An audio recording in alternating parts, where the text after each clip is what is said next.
Isaiah chapter 36, New King James Version.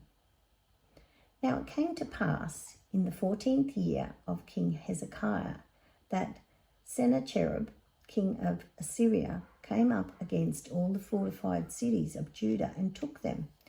Now the king of Assyria sent the Rabshakeh with a great army from Lachish to King Hezekiah at Jerusalem, and he stood by the aqueduct from the upper pool on the highway to Fuller's Field. And Ekakim, son of Hilkiah, who was over the household, Shebna the scribe, and Joah the son of Asaph the recorder, came out to him. Then the Rabshakeh said to them, "Say now to Hezekiah, thus says the great king, the king of Assyria, what confidence is this in which you trust?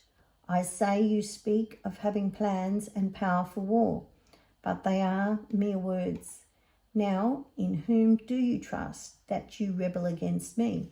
Look, you are trusting in the staff of this broken reed, Egypt, on which, if a man leans, it will go into his hand and pierce it.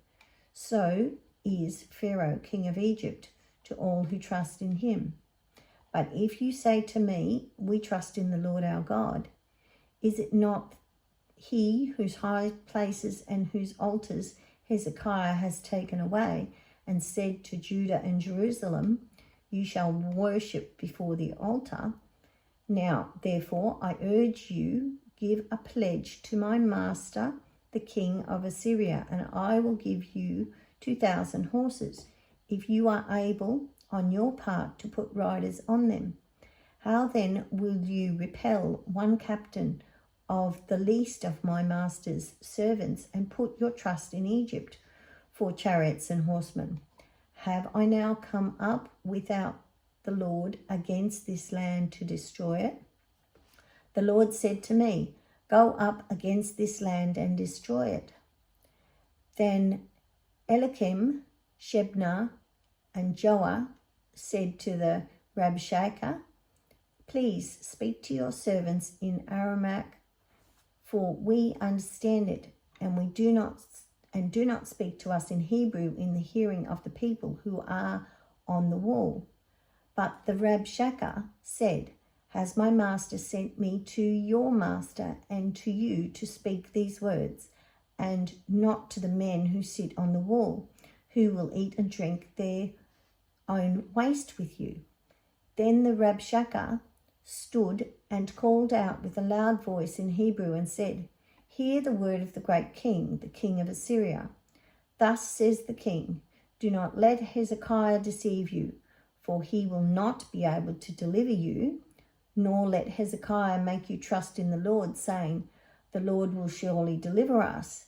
This city will not be given into the hand of the king of Syria.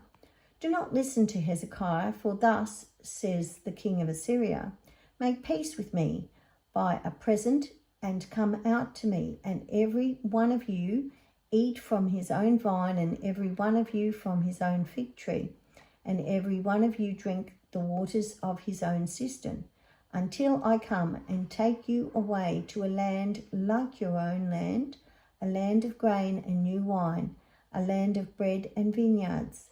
Beware lest Hezekiah persuade you, saying, the Lord will deliver us. Has any one of the gods of the nations delivered its land from the hand of the king of Assyria? Where are the gods of Hamath and Arpad? Where are the gods of Seraphim? Indeed, have they delivered Samaria from my hand? Who among all the gods of these lands have delivered their countries from my hand, that the Lord should deliver Jerusalem from my hand? But they held their peace and answered him not a word, for the king's commandment was, do not answer him. Then Eliakim, the son of Hilkiah, who was over the household, Shebna the scribe, and Joah the son of Asaph the recorder, came to Hezekiah with their clothes torn and told him the words of the Rabshakeh.